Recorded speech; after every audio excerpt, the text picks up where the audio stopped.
Hello students, this is Shweta here. Welcome to my channel Ikigai पाठशाला।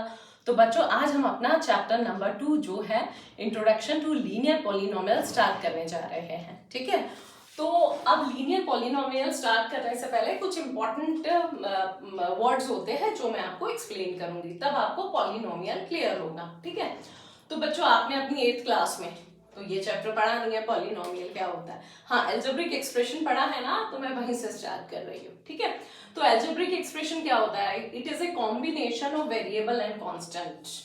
जो भी variable value होती है और जो हमारी कांस्टेंट वैल्यू होती है ना, उसी का ये क्या होता है? कॉम्बिनेशन होता है। और it is a made up of one और मोर वेरिएबल। इट्स नॉट कंपल्सरी कि इसमें एक ही वेरिएबल आता है, एक और एक से ज्यादा भी हो सकता है। ठीक है, तो मैंने यहाँ एग्जाम्पल दिए हुए, उसके थ्रू एक्सप्लेन करती हूँ। तो बच्चों ये देखिए, ये फर्स्ट एग्जांपल है 2x² माइनस 3x प्लस 5। ये क्या है हमारा? ये हमारा क्या है? वेरिएबल और कांस्टेंट का कॉम्बिनेशन है। ये 2 क्या होता है? ये हमारा होता है कांस्टेंट टर्म। ये हमारा क्या है? वेरिएबल है। ये कांस्टेंट है, ये वेरिएबल है, ये कांस्टेंट है। ठीक है, इसीलिए इसको बोलते हैं it is a combination of variable and constant term. ठीक है, क्लियर। नेक्स्ट, अब यहाँ पर तो सिर्फ देखिए एक ही आपका वेरिएबल है। क्लियर। और बच्चों यहाँ देखिए आपके 2 वेरिएबल हो गए, और यहाँ पर देखिए आपके 3 वेरिएबल हो गए। ठीक है, तो ये आपको समझ में आ गया होगा अलजेब्रिक एक्सप्रेशन, है ना। अब हम नेक्स्ट करते हैं। अभी मैंने शॉर्ट में ही बताया था कांस्टेंट टर्म क्या होते हैं, वेरिएबल। अब मैं अच्छे से एक्सप्लेन कर रही हूँ। कांस्टेंट टर्म कौन सी होती है? कांस्टेंट टर्म वो टर्म होती है जिसकी वैल्यू फिक्स होती है, जिसकी वैल्यू चेंज नहीं होती, ऑलवेज फिक्स रहती है। तो जितने भी दुनिया में नंबर्स है वो सारे हमारे क्या है? कांस्टेंट। ठीक है, नेक्स्ट आता है वेरिएबल। तो अब इसका एग्जाम्पल देखिए, 9 है -7 6 800। और जो भी बच्चों कांस्टेंट लिया जाता है ना, कांस्टेंट की वैल्यू कभी भी आपसे पूछेंगे, सपोज करिए इसमें आपसे कांस्टेंट की वैल्यू पूछी है, तो जो भी कांस्टेंट लेना है वो विद साइन लेना है। तो इसमें क्या है? माइनस है, तो ये आपको माइनस ही लेना है। ऐसा नहीं कि आप ओनली 3 लिख दो, आपको माइनस साइन कंपल्सरी है, वो लेना ही है। ठीक है, नेक्स्ट आता है आपका, और जिसमें आपका प्लस है उसमें कोई जरूरत ही नहीं है, उसमें डायरेक्ट आप 5 लिख दो। ठीक है, नेक्स्ट आता है वेरिएबल। अब बच्चों वेरिएबल क्या होता है? देखिए, कुछ ऐसी वैल्यूज होती है जो चेंज होती रहती है, क्योंकि जो फिक्स होती है वो तो कांस्टेंट होती है, और जो वैल्यू चेंज होती रहती है वो हमारी वेरिएबल होती है। तो जितने भी अल्फाबेट्स है हमारे, वो सारे के सारे क्या है? वेरिएबल। ठीक है, तो ये हम यूज करते हैं हमेशा स्मॉल में ही। ठीक है, स्मॉल लेटर में यूज करते हैं, just like x y z m n। तो ये वैल्यू इनकी चेंज होती रहती है।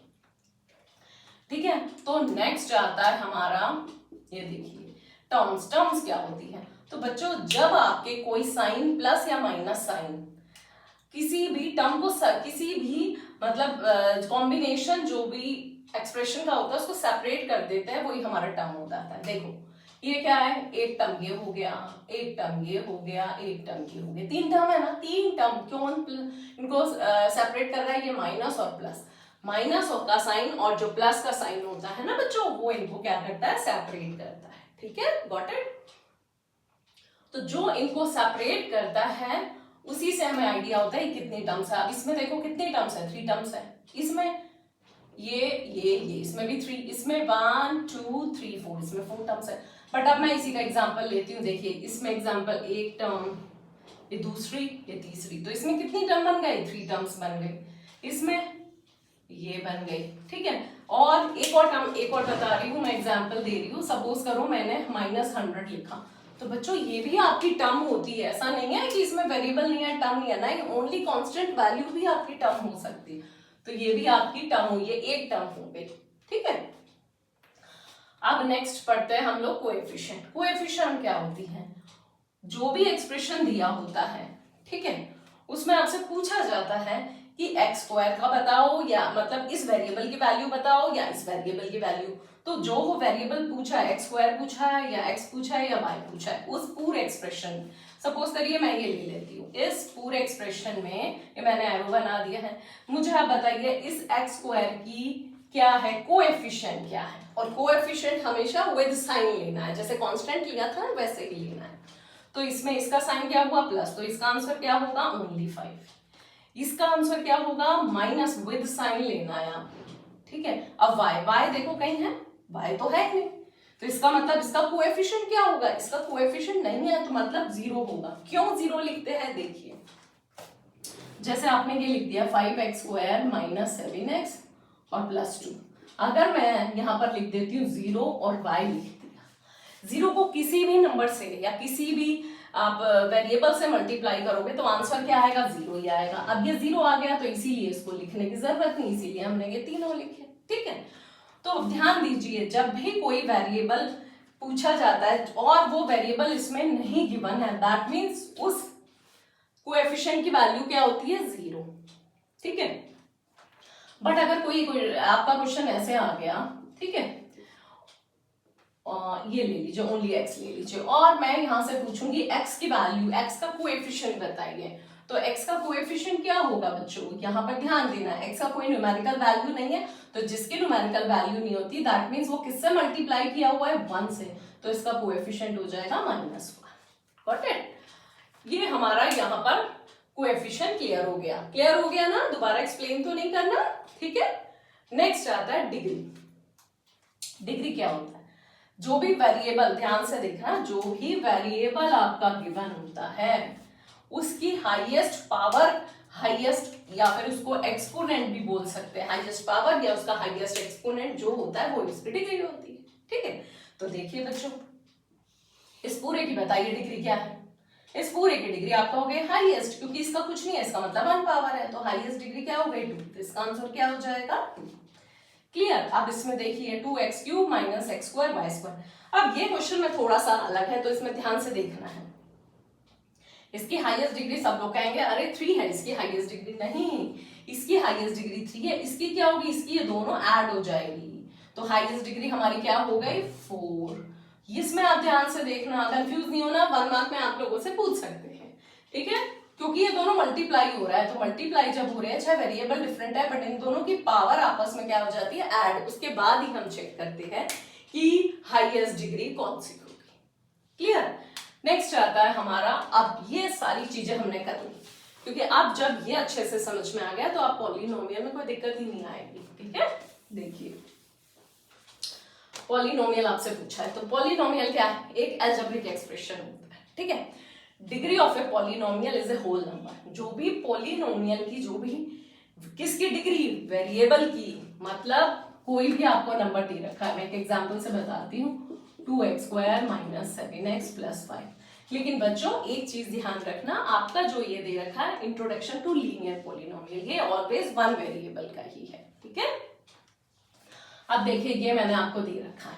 ठीक है, अब इसमें आपको बताना है कि पॉलिनोमियल, क्योंकि अभी हमने बताया अलजेब्रिक एक्सप्रेशन, तो ये तो अलजेब्रिक एक्सप्रेशन है।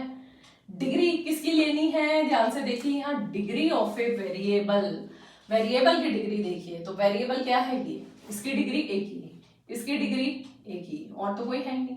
इनकी डिग्री ऑलवेज क्या होनी चाहिए, होल नंबर। होल नंबर कहां से स्टार्ट होते हैं, मैंने आपको बताया होल, 0 मतलब 0 1 2 3 4 इनफाइनाइट, तो 0 से स्टार्ट हो रहे हैं। ठीक है, तो यहाँ पर हमारी ये होल नंबर ही तो है, तो ये हमारा पॉलिनोमियल होगा। अब पॉलिनोमियल क्या नहीं होगा मैम, देखो मैं आपको बताती हूँ बेटा, पॉलिनोमियल वो नहीं होगा जिसमें अंडर रूट हो, जिसकी पावर फ्रैक्शन में हो, जिसकी पावर नेगेटिव हो, और जो डिनोमिनेटर में हो। ये चारों के चारों जो भी है, वेरिएबल आपका कोई भी हो सकता है, इट्स नॉट कंपल्सरी कि x है, आपका y भी हो सकता है, z भी हो सकता है।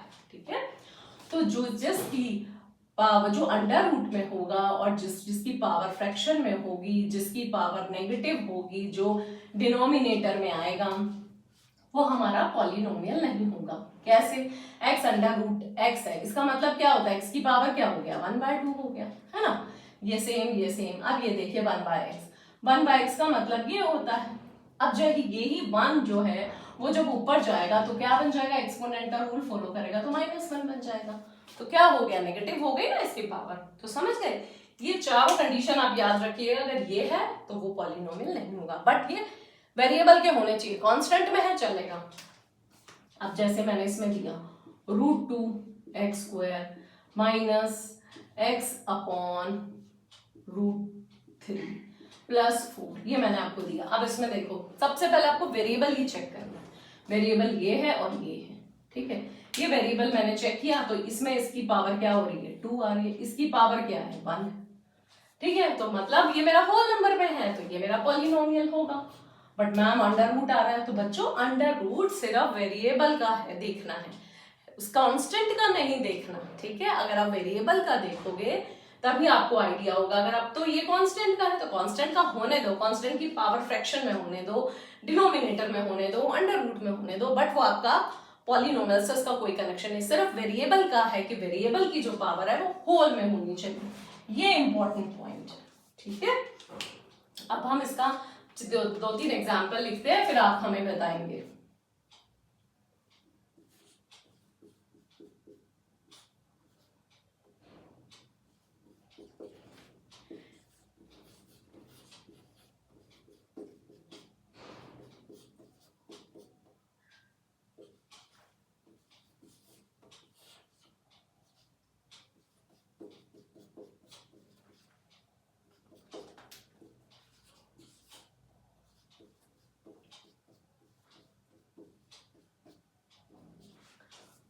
ये आ गया बच्चों। अब हम इसको चेक करेंगे कि पॉलिनोमियल है या नहीं है। अब देखो इसकी होल नंबर है ना, ये वेरिएबल है ना, वेरिएबल के अंडर रूट में है, यही कैंसिल कर दे, पॉलिनोमियल नहीं। क्यों नहीं है? क्योंकि मैंने आपको ये चार कंडीशन दी है, ठीक है। इसमें देखो वेरिएबल ये है, इसकी पावर ये तो होल में है, तो ये हमारा पॉलिनोमियल होगा। अब ये देखो इसकी पावर 1 है, तो ये डिनोमिनेटर में आ गया ना, तो डिनोमिनेटर में आते ही वो पॉलिनोमियल नहीं बनेगा। ये इसकी पावर क्या है नेगेटिव में, तो ये भी पॉलिनोमियल नहीं होगा। क्लियर हो गया ना कि पॉलिनोमियल कौन सा होगा, जिसमें उसकी वेरिएबल की पावर जो है वो होल नंबर में होनी चाहिए, तो वही आपका पॉलिनोमियल होगा। तो अब हम अपना पॉलिनोमियल के पार्ट्स करेंगे कि इसके कितने टाइप्स होते हैं। पॉलिनोमियल के 2 टाइप्स होते हैं, ठीक है। नंबर 1 बेस्ड ऑन टर्म्स, एक टर्म के बेस पे होता है और दूसरा डिग्री के बेस पे, ठीक है।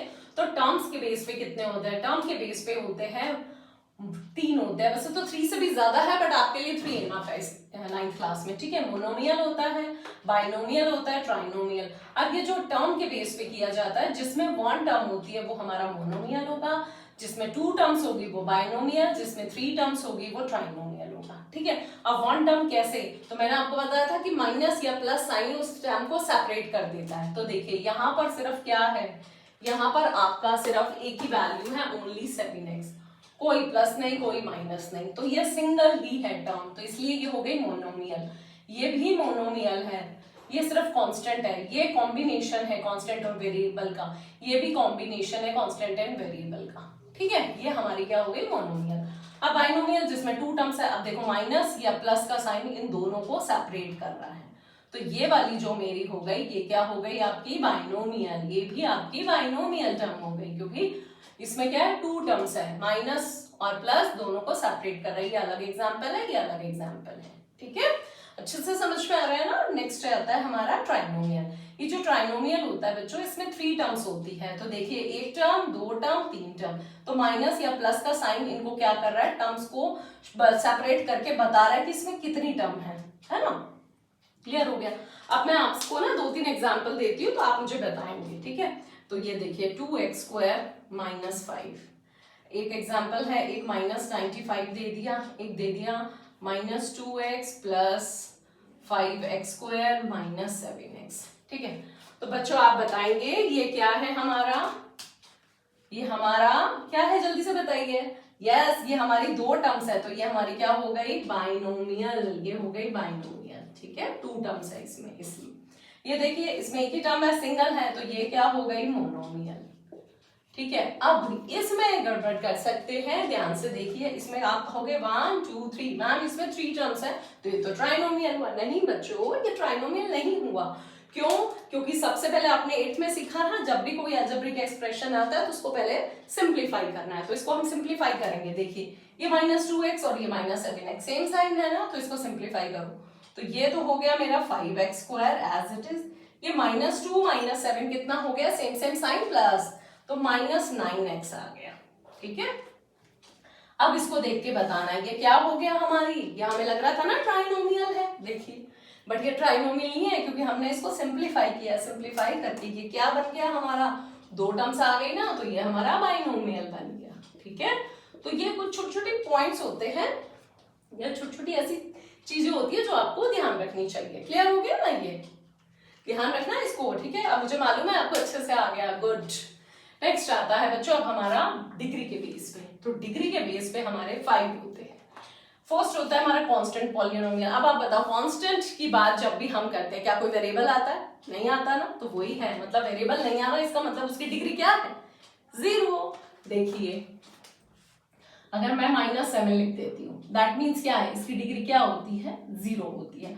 क्योंकि किसी भी आपने एक्सपोनेंट चैप्टर में पढ़ा है कोई भी वेरिएबल की डिग्री 0 होती है तो वो क्या हो जाता है? 1। दैट मीन्स ये क्या हो गया? -7 को जब मैंने 1 से मल्टीप्लाई किया, क्योंकि इसकी वैल्यू तो 1 होगी तो -7 ही आया ना, तो ये हमारा होता है कांस्टेंट पॉलिनोमियल। आपसे इसमें ना 1 मार्क का क्वेश्चन कुछ पूछ लेते हैं। क्या पूछते हैं कि जो हमारा कांस्टेंट पॉलिनोमियल होता है ना उसमें वेरिएबल की पावर क्या होती है? तो आप सोचने लग जाओ, सोचना है ही नहीं अब, क्योंकि अब तो ये क्लियर हो गया इसमें वेरिएबल की पावर क्या होती है? 0। क्लियर?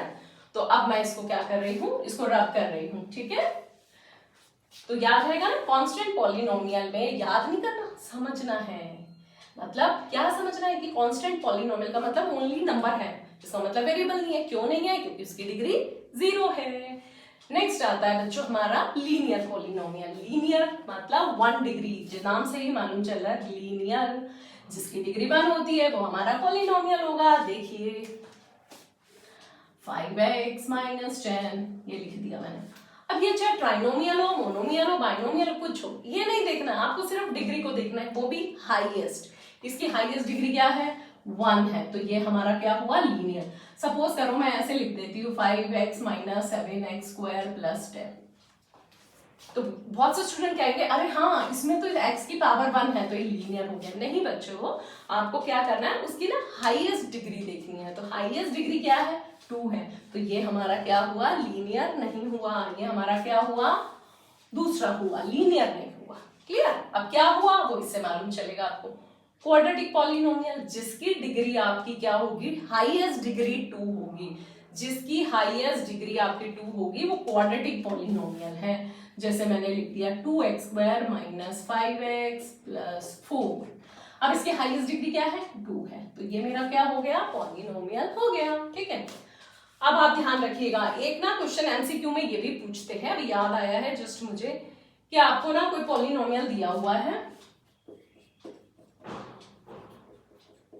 और आपसे पूछेंगे कि आपको ना ये बताना है क्या ये पॉलिनोमियल है 1 वेरिएबल। तो बच्चे कहते हैं अच्छा पावर इसकी 2 है, मतलब वो जो 4 रूल मैंने बताए थे वो फॉलो कर रहे हैं, मतलब ये तो पॉलिनोमियल है। यस कर देते हैं। नहीं, ये नो होगा। क्यों? क्योंकि उन्होंने पूछा है पॉलिनोमियल इन 1 वेरिएबल, आपका तो यहाँ 2 वेरिएबल है। ठीक है ना, तो ये ध्यान रखना है, जो भी आपको स्टेटमेंट गिवन है उसको बड़े ध्यान से आपको पढ़ना है और समझना है कि ये 1 वेरिएबल पूछा है, 2 वेरिएबल पूछा है या ओनली पॉलिनोमियल पूछा है। तो फर्स्ट ऑफ ऑल आपको चेक करना है कि ये पॉलिनोमियल है या नहीं है। आपने चेक कर लिया पॉलिनोमियल, इसके बाद आप चेक करोगे कि इन्होंने क्या 1 वेरिएबल पूछा है या ओनली पॉलिनोमियल। अगर ओनली इसमें पॉलिनोमियल पूछते तो ये यस होता, बट 1 वेरिएबल पूछा है ना इसने, तो ये हमारा क्या हो जाएगा? नो हो जाएगा, मतलब ये नहीं होगा, इसका आंसर नो होगा। क्लियर हो गया ना ये आपका।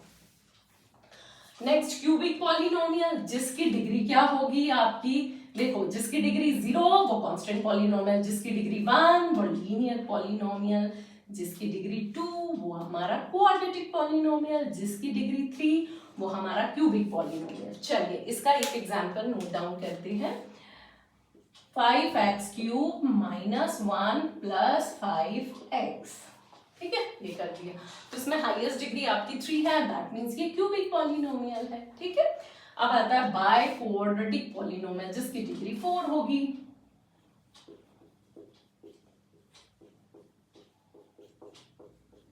अब जिसकी डिग्री 4 है, इसकी डिग्री 4 है ना, हाईएस्ट डिग्री देखनी है, तो हाईएस्ट डिग्री 4 है, तो ये हमारा होगा क्या? कौन सा हो गया? ये हमारा होगा बाय क्वाड्रेटिक। तो मतलब डिग्री आपको सबको चेक करनी पड़ेगी, तभी आप क्या बताओगे कि ये हमारा कौन सा पॉलिनोमियल है। क्लियर? अब हमारा जस्ट नेक्स्ट पार्ट आता है जीरो पॉलिनोमियल। इसका भी 1 मार्क में क्वेश्चन पूछ लेते हैं। जीरो पॉलिनोमियल क्या होता है? जीरो पॉलिनोमियल नाम से लग रहा है जीरो, मतलब जिसका कोएफिशिएंट या जिसका कांस्टेंट क्या होता है? 0 होता है। ठीक है, एग्जाम्पल से बताती हूँ।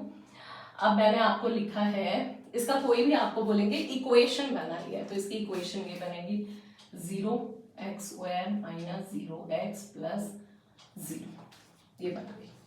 तो इसमें आपका पूछा है 0, मतलब कोएफिशिएंट पूछा है, तो कोएफिशिएंट क्या होगा इसमें, ये रहा 0, ये रहा 0, ठीक है। तो जिसका कोएफिशिएंट आपका क्या होता है, 0 होता है, वही हमारा 0 पॉलिनोमियल होगा, ठीक है। अब इसमें क्वेश्चन क्या बनता है, इसमें पूछ लेते हैं व्हाट इज मतलब find the degree, find the highest degree या मैक्सिमम डिग्री ऑफ 0 पॉलिनोमियल। तो 0 पॉलिनोमियल की जो हाईएस्ट डिग्री होती है वो क्या होगी, हाईएस्ट कोई भी डिग्री हो सकती है, क्योंकि 0 को आप किसी से भी वेरिएबल से मल्टीप्लाई करोगे आंसर आपका 0 आएगा। अगर मैं ये लिख देती हूँ 0x⁻1000 तो भी 0 आएगा। तो मतलब इसमें हम इसके वेरिएबल की जो डिग्री है ना वो डिफाइन नहीं कर सकते, तो क्या हो जाएगा, इनफाइनाइट हो जाएगा, कुछ भी हो सकती है। क्लियर हो गया। ये 1 मार्क में क्वेश्चन में पूछ लेते हैं कि जो 0 पॉलिनोमियल है उसमें उसके वेरिएबल की डिग्री क्या होगी या हाईएस्ट डिग्री क्या होगी वेरिएबल की, तो आप क्या बताओगे, इनफाइनाइट। क्लियर। नेक्स्ट आता है रिप्रेजेंटेशन ऑफ पॉलिनोमियल। पॉलिनोमियल को कैसे रिप्रेजेंट करते हैं, तो बच्चों पॉलिनोमियल को रिप्रेजेंट करने के लिए हमारा ये यूज किया जाता है पी से, px इक्वल टू जो भी आपने बनाया है 5x² माइनस 3x प्लस 1, ठीक है, ये यूज किया जाता है। तो जरूरी नहीं है p ही लेना है, x ही लेना है। अगर ये वेरिएबल y में है सारे तो हमारे py हो जाएगा, ठीक है। और ये p की जगह आपका g भी हो सकता है, h भी हो सकता है, r भी हो सकता है, m भी हो सकता है, ठीक है। और यहाँ पर कौन सी वैल्यू आएगी, जिसका वेरिएबल गिवन है, मतलब अल्फाबेट्स किस वेरिएबल का गिवन है, x का है तो यहाँ x आएगी, y का है तो y आएगी, m का है तो यहाँ m आएगा। क्लियर। तो ये रिप्रेजेंटेशन होता है पॉलिनोमियल का, कैसे रिप्रेजेंट करते हैं। नहीं मतलब बहुत से स्टूडेंट समझते हैं नहीं यही होता है रिप्रेजेंटेशन, ये नहीं होता, ठीक है। क्लियर हो गया। अब आता है पॉलिनोमियल की वैल्यू कैसे फाइंड आउट करते हैं। देखो आपको ना इसमें कोई एक इक्वेशन गिवन होगी 2x² माइनस 7, ठीक है, ये आपको पॉलिनोमियल गिवन है सपोज करो, ठीक है। और आपको दूसरा दिया जाएगा x की वैल्यू 2 और आपको बोला जाएगा कि आप पॉलिनोमियल की वैल्यू निकालिए। मतलब जो भी ये आपकी जो x गिवन है, x आपका क्या गिवन है, यहाँ पर x आपका 2 गिवन है, तो 2 इसमें आपको पुट करना है, किसमें, जहां जहां x है। तो ये हो गया 8 माइनस 7, तो ये जो आई है 1, यही हमारी पॉलिनोमियल की वैल्यू है। तो पॉलिनोमियल की वैल्यू के लिए एक आपको अलजेब्रिक एक्सप्रेशन गिवन होगा, दूसरा आपको उस वेरिएबल की वैल्यू होगी, वो आप वैल्यू पुट करोगे और वैल्यू ऑफ पॉलिनोमियल आ जाएगा आपको, ठीक है। बहुत ही इजी है, बहुत ही इंटरेस्टिंग है, मजा आ रहा है ना आपको, क्योंकि ये न्यू चैप्टर है। गुड। तो बच्चों अब हम अपना और नेक्स्ट पार्ट करेंगे, ठीक है, रूट्स ऑफ पॉलिनोमियल। पॉलिनोमियल के रूट्स क्या होते हैं, प्लांट्स वाली रूट्स मत समझना, हाँ जो वो नीचे जा रही होती है रूट शूट, वो नहीं है, ये दूसरी है रूट्स ऑफ पॉलिनोमियल। यहाँ पर रूट्स का मतलब है पॉलिनोमियल की वैल्यू, कि जब भी पॉलिनोमियल जो भी इक्वेशन फॉर्म में या एक्सप्रेशन फॉर्म में गिवन है उसको इक्वेशन बनाएंगे, इक्वेशन के बाद जो हम जैसे x के फॉर्म में है वेरिएबल के, तो x की जो वैल्यू निकालेंगे वो हमारी क्या होगी, रूट्स ऑफ पॉलिनोमियल। तो चलिए मैं आपको फिर से बताती हूँ, a value which makes the polynomial equal to 0, मतलब कोई भी ऐसी वैल्यू जिसमें इक्वल टू 0 लगा के उसकी हम लोग वैल्यू जो भी फाइंड आउट करते हैं वही हमारी रूट्स ऑफ पॉलिनोमियल होगी, ठीक है। अब कैसे करते हैं मैं आपको बताती हूँ। जैसे ये क्वेश्चन दे रखा है मेरा, ठीक है, इसको क्या करूंगी, x² minus 5x plus 6 equal to 0, 0 लगा दी, वही पूछा, a value which makes the polynomial equal to 0, ठीक है। अब इसको मैं वैल्यू फाइंड आउट करूंगी, यहां पर मैं मिडिल टर्म स्प्लिटिंग यूज करूंगी, ठीक है। तो x के क्या फैक्टर बन गए, 3x बन गया, 2x बन गया, ठीक है। इसको मैंने सॉल्व किया तो यहाँ x कॉमन, यहाँ x माइनस 3 माइनस 2 कॉमन, अंदर का साइन आपका क्या हो गया, चेंज हो गया। तो ये x माइनस 3 और एक x माइनस 2 इक्वल टू 0 आ गया। अब बच्चों यहाँ पर देखिए x की वैल्यू यहाँ क्या आ जाएगी, x माइनस 3 इक्वल टू 0 करेंगे और फिर x माइनस 2 इक्वल टू 0, तो यहाँ पर x की वैल्यू क्या आ गई, 3 आ गई, और यहाँ पर x की वैल्यू क्या आ गई, 2। तो ये जो दो वैल्यू आई है ना, इन्हीं को हम क्या बोलते हैं, रूट्स और वैल्यू, ठीक है, ये सेम होती है। और ये किस पे डिपेंड होती है, ये उसकी डिग्री पे डिपेंड होती है। तो जितनी डिग्री होगी उतनी उस वेरिएबल की वैल्यू निकलेगी। तो डिग्री कितनी है 2, तो वेरिएबल की 2 वैल्यू निकल गई, एक्स की 2 वैल्यू निकल गई, 3 और 2। ठीक है, अब यहाँ देखिए यहाँ डिग्री क्या है 1, तो इसका मतलब 1 वैल्यू होनी चाहिए। चलिए हम इसको सॉल्व करते हैं। 7x minus 14 equal to 0, 7x equal to 14, x की वैल्यू क्या आ गई 14/7, 2 आ गई ना x की वैल्यू 2। तो जहां पर आपकी जितनी डिग्री होगी उतनी उस वेरिएबल की वैल्यू निकलेगी। तो यहाँ पर डिग्री 1 है तो वैल्यू 1 निकली, यहाँ पर डिग्री 2 है तो वैल्यू आपकी 2 निकली।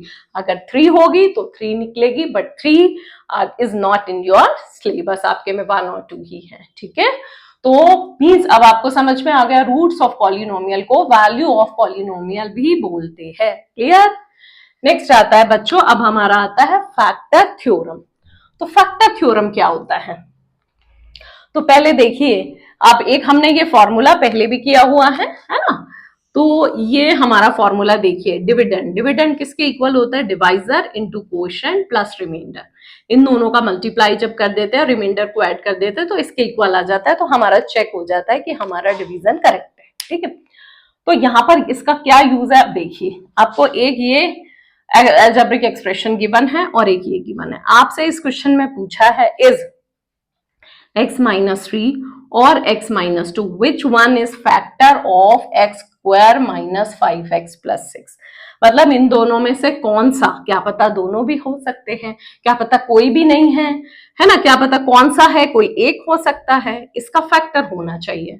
तो इसका मतलब कैसे बताएंगे, अब यहाँ पर हम क्या करेंगे, जो भी बच्चों ये x माइनस 3 है ना, इसकी वैल्यू निकालेंगे। x माइनस 3 इक्वल टू 0 करेंगे तो x की वैल्यू क्या आ गई, यहाँ 3 आ गई। सेम ऐसे ही x माइनस 1 इक्वल टू क्या करेंगे 0, तो x की वैल्यू क्या आ जाएगी 1 आ जाएगी।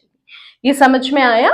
इसमें आपसे फैक्टर थ्योरम में पूछा जाता है कि ये जो छोटे छोटे पार्ट्स दिए हुए हैं, क्या ये इसके फैक्टर है, बड़े वाले के, बड़ी वाली टर्म के फैक्टर है या नहीं। फैक्टर का मतलब क्या, उससे पूरा डिवाइड हो रहा है या नहीं, बट हमें यहाँ डिवीजन नहीं करना है। ठीक है, तो हमें क्या करना है, पहले इसकी x की वैल्यू निकाल लेंगे और जो हमारा गिवन है ना अलजेब्रिक एक्सप्रेशन, उसमें हम लोग वैल्यू पुट करेंगे।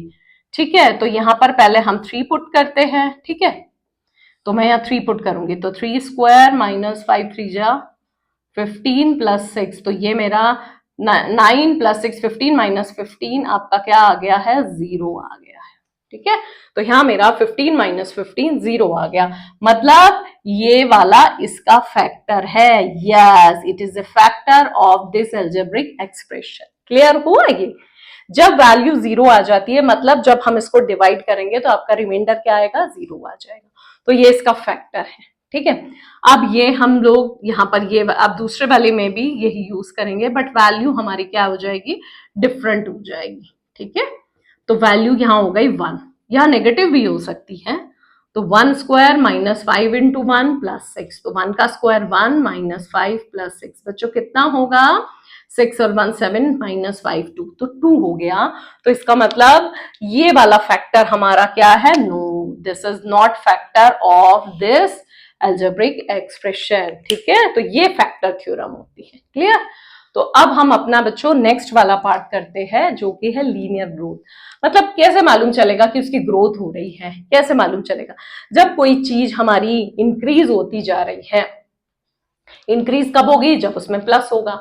तो ये देखिए पहले 100 था, अब प्लस 50n, मतलब सपोज करो n की वैल्यू बढ़ती जाती है, 1 होती है, फिर 2 होती है, फिर 3 होती है, तो हमारा ये क्या होता जाएगा, ये इंक्रीज होता जाएगा। ठीक है, जब माइनस होता जाता है तो x की वैल्यू 1 होगी, 2 होगी, तो पहले ये कम होगा, फिर बाद में नेगेटिव में आता जाएगा। मीन्स जब हमारी वैल्यू इंक्रीज होती जाती है तो वो लीनियर ग्रोथ होती है, जब वैल्यू डिक्रीज होती जाती है तो लीनियर डिक्लाइन बोलेंगे या फिर लीनियर डिके बोलेंगे। क्लियर हो गया ये वाला। ठीक है, नेक्स्ट आता है लीनियर रिलेशनशिप। तो लीनियर का क्या रिलेशन है, मतलब जो भी आप ग्राफ बनाओगे या जो भी क्वेश्चन सॉल्व करोगे तो किस फॉर्म में करना है, तो है क्या वो आपके। तो बच्चों ये है आपका लीनियर रिलेशनशिप। ठीक है, इसके अंदर क्या दे रखा है, it represents relationship between two variables, दो वेरिएबल, एक ये वेरिएबल एक ये वेरिएबल, इन दोनों वेरिएबल के बीच में आपको रिलेशन बताना है और बताना है कि ये हमारा लीनियर है या नहीं है और किस टाइप का है, इंक्रीजिंग वाला, डिक्रीजिंग वाला, किस टाइप का है वो बताना है। ठीक है, तो ये y की जो वैल्यू होती है वो ax प्लस बी होती है और a और b यहाँ पर कांस्टेंट होती है और x और y हमारी वेरिएबल होती है। ठीक है, ये क्वेश्चंस के थ्रू हम लोग आगे करेंगे। नेक्स्ट होता है लीनियर ग्राफ। लीनियर ग्राफ जो भी बनता है वो ऑलवेज किस फॉर्म में बनता है, स्ट्रेट लाइन में बनता है। अब स्ट्रेट लाइन आपकी ऐसी भी हो सकती है, ऐसी भी हो सकती है ना, और आपकी कैसी हो सकती है, ऐसी भी हो सकती है, कुछ भी हो सकती है। ठीक है, तो ये सारी की सारी स्ट्रेट लाइन है, तो जो स्ट्रेट लाइन फॉर्म करेगी वही हमारी लीनियर ग्राफ होगा। ठीक है ना, गॉट इट।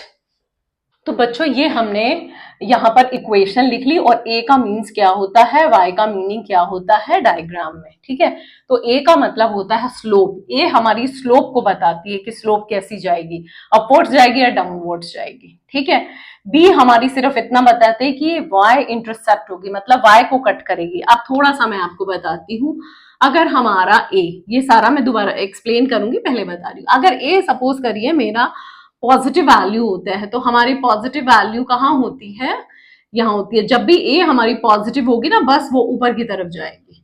ठीक है, ए अगर मेरी नेगेटिव वैल्यू होगी तो वो नीचे की तरफ जाएगी। ठीक है, उसके साथ बी भी होता है। अगर बी का भी इसके साथ इंपॉर्टेंट होता है, अगर बी 0 दे रखा होता है तो वो क्या होता है, ओरिजिन में से पास होगा। ठीक है, और अगर बी की वैल्यू पॉजिटिव होती है, मतलब ग्रेटर देन 0 होता है, तो ये जो y है ना, इसमें ऊपर की तरफ जाएगा ऐसे। ठीक है, अगर b की वैल्यू आपकी 0 से कम होती है तो ये नेगेटिव में से होके जाएगा, बट b ऑलवेज अपवर्ड्स ही रहेगा। क्लियर, b हमेशा ऊपर की तरफ ही जाएगा, चाहे इसकी नेगेटिव वैल्यू हो, पॉजिटिव वैल्यू हो या 0 वैल्यू हो। ठीक है, बट a हमेशा जब इसकी पॉजिटिव वैल्यू होगी बच्चों तो ये ऊपर की तरफ जाएगा और जब नेगेटिव वैल्यू होगी ये नीचे की तरफ जाएगा। ठीक है, तो ये मैंने यहाँ पर लिखा है। तो अब हम स्लोप के बारे में डिस्कस करते हैं, है ना, ए के बारे में। तो यहाँ पर अब आपको बताया ए की वैल्यू ग्रेटर देन 0 होती है तो मोर स्टीपर होती है और ऊपर की तरफ होती है। अब मैंने एक लाइन बनाई, सपोज कर रहा हूँ ए की वैल्यू मेरी दे रखी है 3 या 2 ले लेते हैं, हाँ 2 है ना, 2 दे रखी है, तो मैं क्या करूंगी, ऊपर की तरफ कर दिया मैंने। अगर ए की वैल्यू 3 दे देते हैं तो मैं क्या करूंगी, और ऊपर जाऊंगी। ठीक है, और बस ए की वैल्यू अगर 1 दे देते हैं तो बच्चों मैं क्या करूंगी, थोड़ी सी नीचे आ जाऊंगी। ये मेरा ए की वैल्यू 1 हो गया, ये ए की वैल्यू 2 हो गया, ए की वैल्यू 3 हो गया। मीन्स जैसे जैसे ए की वैल्यू इंक्रीज होगी ये उतना ज्यादा स्टीपर होता जाएगा। जितनी ए की वैल्यू डिक्रीज होती जाएगी, कम होती जाएगी, उतना ये लेस स्टीपर होता जाएगा। ठीक है, तो बस इतना ध्यान रखना है, जब ए की वैल्यू पॉजिटिव होती है तो वो कौन सी डायरेक्शन में होता है, ऑलवेज अपवर्ड्स डायरेक्शन में, when a is greater than 0। Clear, a की वैल्यू 0 नहीं हो सकती, क्योंकि अगर ए की वैल्यू 0 हो जाएगी तो y b के इक्वल हो जाएगा, ए का कोई सेंस नहीं रहेगा। ठीक है, तो यहां पर अब आप देखिए b की, a की वैल्यू अगर लेस देन 0 हो जाती, क्या हो जाती है, a की वैल्यू लेस देन 0, 0 से कम हो जाती है। 0 से कम क्या होता है, -1, -2 या -1.5 या -1/2 हो गई, ये सारी की सारी 0 से लेस हो जाती है। तो जब 0 से लेस हो जाती है तो हमारा डायरेक्शन देखिए कहाँ आ रहा है, नीचे की तरफ आ रहा है। ठीक है, तो मतलब ये मैंने लिखा है डाउनवर्ड्स। जब ए की वैल्यू ग्रेटर देन 0 होती है तो ऑलवेज अपवर्ड्स होता है। ठीक है, ऊपर की तरफ जाएंगी, देखो मैंने एरो बना रखा है, उससे आइडिया हो रहा होगा। ठीक है, और ज्यादा हो जाती है तो मोर स्टीपर होगा, और ज्यादा हो गई तो मोर स्टीपर। ये देखिए ए की वैल्यू 1 2 3, तो जितनी कम है तो वो less steep, more steep, more steep. But a की वैल्यू अगर कम हो जाती है, लेस देन 0 हो जाती है, तो उसकी डायरेक्शन जस्ट क्या हो जाती है आपकी, नीचे की तरफ, डाउनवर्ड्स, डाउनवर्ड्स नीचे की तरफ होगी। ठीक है, जैसे ए की वैल्यू -1 है या -3 है। क्लियर हो गया। अब जितनी भी लाइंस है ये 1 मार्क में पूछ लेते हैं कि ए स्लोप में लाइंस का जो डायरेक्शन है वो क्या होता है। देखो ये हमारा सारा लेफ्ट होता है, ये राइट होता है, तो ये लेफ्ट टू राइट ही जा रही है ना, ये भी लेफ्ट टू राइट। अब जब लेस देन 0 होता है तब भी लेफ्ट टू राइट जा रही है, बट ये डाउनवर्ड्स पोजीशन हो जाती है और इसमें अपवर्ड्स पोजीशन हो जाती है। क्लियर हो गया। कंफ्यूजन तो नहीं हो रहा? आ रहा है ना मजा? मैं बार बार अच्छे से बता रही हूँ। ए की वैल्यू जब आपकी क्या होगी, ग्रेटर देन जीरो होगी तो अपवर्ड्स होगा। ए की वैल्यू लेस देन जीरो होगी तो डाउनवर्ड्स हो गया। ए की वैल्यू मोर देन जीरो होती है तो इसमें 1 2 3 आ गया। तो जितना ज्यादा वैल्यू इंक्रीज होती जाएगी उतना मोर स्टीपर होता जाएगा, ठीक है। और जितना ए की वैल्यू लेस देन होती जाएगी उतना वो लेस स्टीप होता जाएगा, ये देखिए, ठीक है, क्लियर है। और इसमें जो भी लाइंस की डायरेक्शन होती है बच्चों वो लेफ्ट से राइट होती है, चाहे आपका लेफ्ट मतलब अपवर्ड्स हो या इधर डाउनवर्ड्स हो, हमेशा लेफ्ट टू राइट ही जाएगी, क्लियर। और ए क्या कंट्रोल करती है, ए कंट्रोल द स्लोप, ए पूरे डायग्राम की स्लोप को कंट्रोल करती है, ठीक है। मोर स्टीपर है, लेस स्टीपर है, कब होगी, ए की वैल्यू मोर देन जीरो है तो मोर स्टीपर, और है तो और मोर स्टीपर हो जाएगी, लेस देन है तो लेस स्टीप हो जाएगी, ठीक है। नेक्स्ट आता है, अगर ए की वैल्यू हमारी सब में सेम आ जाती है, देखिए मैं y इक्वल टू दे देती हूँ 3x, यहां पर भी दे दिया, या ए की वैल्यू सब में सेम आ गई ना, तो ये लाइन आपस में मालूम है क्या होगी, ये लाइन एक दूसरे के क्या हो जाएगी, ऐसे बनेगी। अब यहाँ बी तो है नहीं, बी कुछ नहीं है, दैट मीन्स क्या है, बी आपका जीरो है।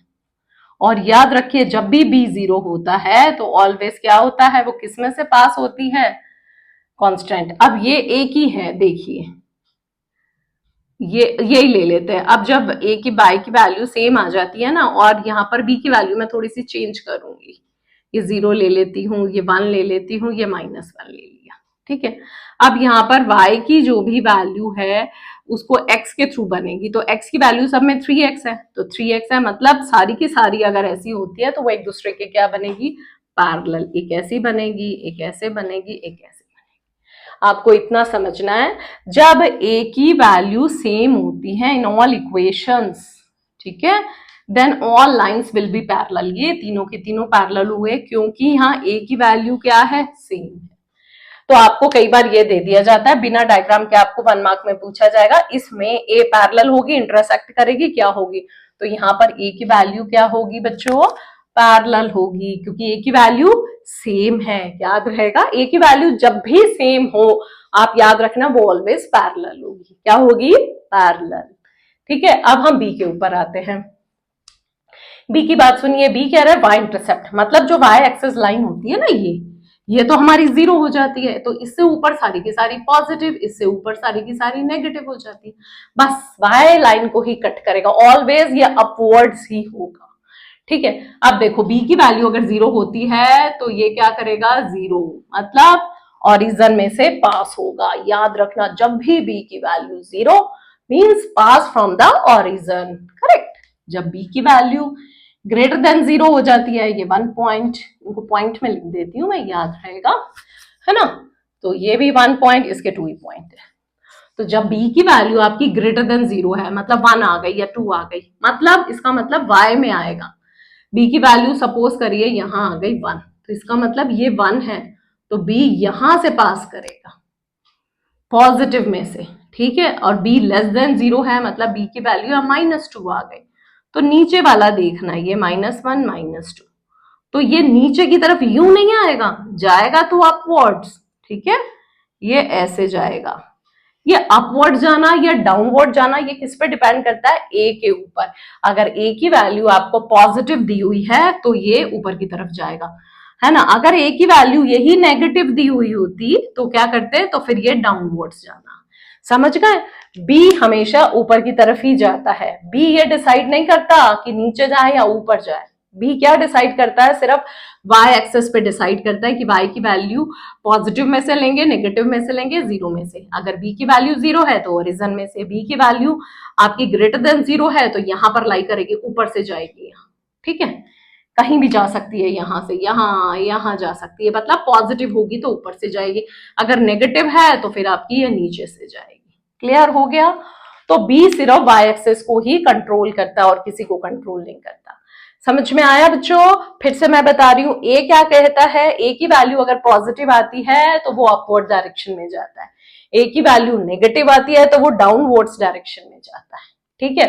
अब ऊपर भी कितना ऊपर होगा, लेस स्टीप मोर स्टीप ऐसे पूछेंगे, तो अगर ए की वैल्यू 1 2 3 दे रखी है और आपसे पूछेंगे 1 2 3 में मोर स्टीप कौन सा है, तो आपका 3 हो जाएगी, ये थोड़ा लेस स्टीप होगी, ठीक है।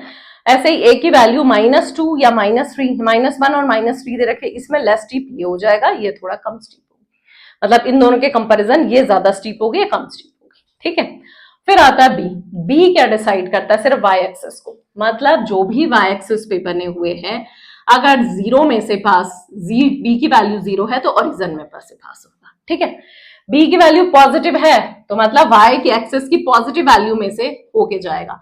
बी की वैल्यू अगर लेस देन 0 है मतलब नेगेटिव है, तो वो किस में से जाएगा, आपका इसमें से जाएगा, किस में से, नेगेटिव में से जाएगा। अब बी ऊपर से ऊपर होके जाएगा, नीचे होके ही जाएगा, ये एक्स पे डिपेंड करता है, ठीक है। अब मैं 2 3 आपको एग्जांपल देती हूँ तो आपको अच्छे से क्लियर हो जाएगा। अब देखिए यहाँ पर एक्स की वैल्यू बच्चों सब में क्या दे रखी है, सेम, तो सेम दे रखी है मतलब पैरेलल होगी, ठीक है। अब पैरेलल तो लेनी है, कैसे लेंगे, यहाँ कुछ नहीं है तो 0, मतलब एक तो बी की वैल्यू क्या है, ये सारी की सारी बी है, ये भी बी है, ये बी की वैल्यू 0 है, तो इसका मतलब क्या होगा, वो यहां से जाएगी, तो यहां लिख दो ये है 2x + 0 वाला y = ठीक है। नेक्स्ट आपको बोला है 2x - 3, यहाँ बी की वैल्यू -3 है तो 1 2 3 मतलब ये यहां से होके, बट x की ए की वैल्यू आपकी 2 ही है, मतलब पॉजिटिव है, अपवर्ड्स ही जाएगा, तो इसका तो एरो ऐसे बना, इसका एरो आपका ऐसे बन जाएगा, तो ये क्या बना, y = 2x - 3। नेक्स्ट है y = 2x + 2, प्लस है तो पहले x को देखो, प्लस है ना, तो क्या होगा, ऊपर जाएगी अपवर्ड्स, ठीक है। b भी क्या है, प्लस, तो मतलब y का प्लस ले लो, 1 2, ये b 2 है, तो ये क्या जाएगी, यहां से होके जाएगी, y = 2x + 2। तीनों लाइन क्या है एक दूसरे के, ये तो मैंने रफली बनाया ना बच्चों, ये तीनों लाइन में जो a है वो क्या बनेंगे, तीनों लाइन आपस में एक दूसरे के पैरेलल बनेगी, क्लियर हो गया। तीनों की तीनों ही लाइन पैरेलल बनेगी, क्यों, क्योंकि x की वैल्यू यहां पर क्या है, सेम है, क्लियर। y सिर्फ ये बता रहा है कि 0 है तो x एक्सिस में ये ओरिजिन में से जाएगा, +2 है तो मतलब ऊपर वाले y एक्सिस में जो पॉजिटिव है 2 वहां से जाएगा, और ये बता रहा है 2x - 3 मतलब माइनस बता रहा है, माइनस का मतलब समझ रहे हो, y एक्सिस के नेगेटिव में से होके जाएगा। तीनों लाइन पैरेलल बनेगी, लेफ्ट टू राइट इसकी डायरेक्शन होगी, नेक्स्ट अपवर्ड्स डायरेक्शन होगी, ठीक है। नेक्स्ट अब हम ये लेते हैं, अब इसमें देख लीजिए ये क्या है, -3x, माइनस है, x की वैल्यू माइनस है, मतलब क्या, नीचे की तरफ जाएगी, ये नीचे की तरफ जाएगी, तो हम क्या करेंगे, इसकी वैल्यू नीचे की तरफ लेते हैं। अब कहां से, यहाँ पर कुछ नहीं है, इसका मतलब ओरिजिन में से जा रहा है, ठीक है, तो ये क्या होगी, y = -3x होगी, ठीक है। अब यहां भी कुछ नहीं है तो मैं 0 लगा देती हूँ, y की वैल्यू 3x है, मतलब ये भी 3x ही है, लेकिन ये पॉजिटिव है, पॉजिटिव का मतलब ये ऊपर से जाएगी, और कहां से जाएगी, ओरिजिन में से, ये देखो मैंने ओरिजिन ले लिया, तो y की वैल्यू क्या हो गई, 3x। बच्चों फिर से देखिए, जब x की वैल्यू माइनस होती है तो वो डाउनवर्ड्स जाती है, और क्या यहां से जाएगी, यहां से, कहां से कट करूं, वो इस पे डिपेंड करता है b पे, b 0 है तो ओरिजिन में से, और b -2 है तो फिर यहां से जाती है, b अगर +2 होता तो फिर यहां से होके जाती, ठीक है। तो ये भी हमारी 3x है, तो ये तो ऊपर जाएगी क्योंकि ये पॉजिटिव है a। अब यहाँ पर a पॉजिटिव है लेकिन ये -2 है, तो y का -2 यहाँ आएगा, और यहां से होके कहाँ जाएगी, ऊपर जाएगी। अब इसमें से पूछेंगे क्या सारी लाइंस क्या 3 लाइंस पैरेलल है, 2 लाइंस पैरेलल है, तो आप बताओगे ये 2 लाइंस, ये वाली और ये वाली जो है, इसमें y की वैल्यू क्या है, 3x - 2, ये दोनों हमारी पैरेलल है क्योंकि इसमें a की वैल्यू सेम है, और दूसरी वाली जो नेगेटिव है वो इन दोनों लाइन को इंटरसेक्ट करेगी। क्लियर हुआ बच्चों, है, समझ में आया ना। तो आपको क्या समझना है, ए और बी, ए की वैल्यू मैं बार बार बता रही हूं कि ए की वैल्यू अगर पॉजिटिव होती है, मतलब ए की वैल्यू अगर आपकी 0 से ज्यादा है तो वो अपवर्ड जाएगा, ऊपर जाएगा, जितनी ज्यादा होती जाएगी उतनी मोर स्टीप होती जाएगी, ठीक है। ए की वैल्यू अगर 0 से कम होती है तो वो डाउनवर्ड्स जाएगी, ठीक है, क्लियर है। तो डाउनवर्ड्स में भी ये थोड़ा इन दोनों के कंपैरिजन ये थोड़ी सी लेस स्टीप होगी, ये मोर स्टीप हो जाएगी, ठीक है, क्लियर है। अब हमारा आता है बी का, तो बी का देखो बच्चों, बी में 3 केसेस होते हैं, बी की वैल्यू 0 है तो वो ऑलवेज ओरिजिन में से जाएगी, ठीक है। b की वैल्यू ग्रेटर देन 0 है मतलब पॉजिटिव है, तो y एक्सिस में से जाएगी, क्योंकि इसका नाम ही y इंटरसेप्ट है, y लाइन को कट करती हुई जाएगी। जब b की वैल्यू 0 से ज्यादा होती है तो y एक्सिस को पॉजिटिव को कट करती है, और जब b की वैल्यू 0 से कम होती है तो जो y एक्सिस की नेगेटिव वैल्यू है वहां से कट करती हुई जाती है। अब आपसे पूछा जाता है कि अपवर्ड्स जाना किसी भी लाइन का या डाउनवर्ड्स जाना वो किस पे डिपेंड करता है, तो आप क्या कहोगे, ए के ऊपर डिपेंड करता है कि ऊपर जाना है या नीचे जाना है, मोर स्टीप लेस स्टीप, ये सारा का सारा स्लोप को कंट्रोल ए ही करता है। बट बी के कंट्रोल में क्या होता है, सिर्फ वाई एक्सिस।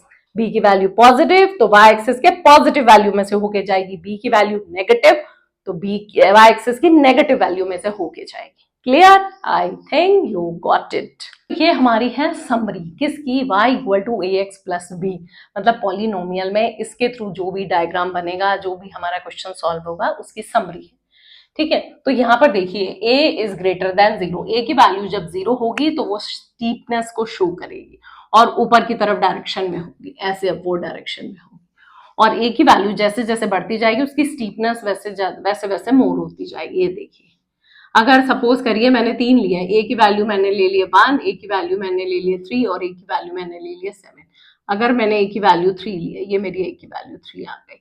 अगर ए की वैल्यू मैंने ले लिया 1, ये आ गई, और अगर ए की वैल्यू मैंने ले लिया 7, तो देखिए ए की वैल्यू बढ़ती जा रही है तो स्टीपनेस भी इसकी मोर होती जा रही है। ठीक है, नेक्स्ट है ए की वैल्यू लेस देन 0, तो ए की वैल्यू जब लेस देन 0 होती है तो ये हमारी डायरेक्शन ऑलवेज अपवर्ड डायरेक्शन में होगी। ठीक है, और line left to right direction होती है, वो तो चाहे आपकी ग्रेटर देन 0 या लेस देन 0, वो ऑलवेज आपकी लेफ्ट टू राइट ही रहेगी। ठीक है, नेक्स्ट है बेटा, ये शोज डिक्लाइन पोजीशन। अब आपकी यहाँ पर पूछे हैं कि ए की वैल्यू अगर लेस होगी तो वो डिक्लाइन पोजीशन में होगी। ठीक है, यहाँ मैं 3 पोजीशन ले लेती हूँ, ए की वैल्यू -1, ए की वैल्यू -3 और ए की वैल्यू ले ली -6। ठीक है, ए की वैल्यू मैंने -1 ली है, तो -1 का मतलब क्या है, मैं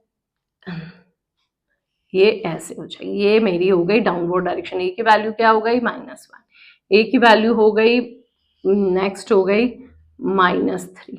ठीक है, और ए की वैल्यू हो गई यहाँ पर -6। देखिए जैसे जैसे ए की वैल्यू डिक्रीज होती जा रही है वैसे वैसे उसकी डिक्लाइन ज्यादा मोर डिक्लाइन होता जा रहा है। ठीक है, ये लेस डिक्लाइन है, ये मोर डिक्लाइन हो रहा है। क्लियर? नेक्स्ट आते हैं बी की वैल्यू पे। बी की वैल्यू 0 होती है, सिंपल है, line pass from an origin. ठीक है, नेक्स्ट बी की वैल्यू अगर ग्रेटर देन 0 होती है तो लाइन हमेशा वाई एक्सिस के पॉजिटिव पॉइंट से होती है, और बी की वैल्यू नेगेटिव होती है तो नेगेटिव पॉइंट से होती है। देखिए जैसे ये नेगेटिव पॉइंट्स होता है, और बी की वैल्यू अगर आपको नेगेटिव दी हुई है तो यहां से होगी। अब अपवर्ड जाएगी या डाउनवर्ड जाएगी वो किस पे डिपेंड करता है, ए पे। अगर ए पॉजिटिव है तो वो अपवर्ड डायरेक्शन हो जाएगी। ठीक है, और यहाँ पर ए की क्या है वैल्यू, पॉजिटिव, बट ए की वैल्यू अगर आपको दे रखी है मतलब डिक्रीज नेगेटिव में दे रखी है, लेस देन 0 है। ठीक है, और बी की वैल्यू तो आपको ग्रेटर देन 0 है, तो ये डाउनवर्ड डायरेक्शन में जाएगी, लेकिन बी तो आपका क्या है, वाई एक्सिस के पॉजिटिव पॉइंट से आ रहा है, वही एक्सप्लेन कर रखा है। लाइंस पासिंग अपवर्ड और downward direction totally depends on value of A.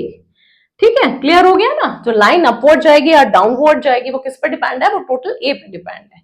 Next है line will pass positive negative origin from Y axis, totally depends on value of Y. अगर वैल्यू बी की वैल्यू 0 है तो origin में से pass, B की value अगर positive होती है तो मतलब वाई के पॉजिटिव पॉइंट्स, वाई एक्सिस के जो पॉजिटिव वैल्यू होती है ना वहां से होके जाएगी, और बी की वैल्यू अगर नेगेटिव है तो वाई एक्सिस के नेगेटिव वैल्यू में से होके जाएगी। क्लियर हो गया ये? तो आई थिंक आपको ये चैप्टर बड़े अच्छे से क्लियर हो गया होगा। तो यहाँ हमारा सारा इंट्रोडक्शन कंप्लीट होता है।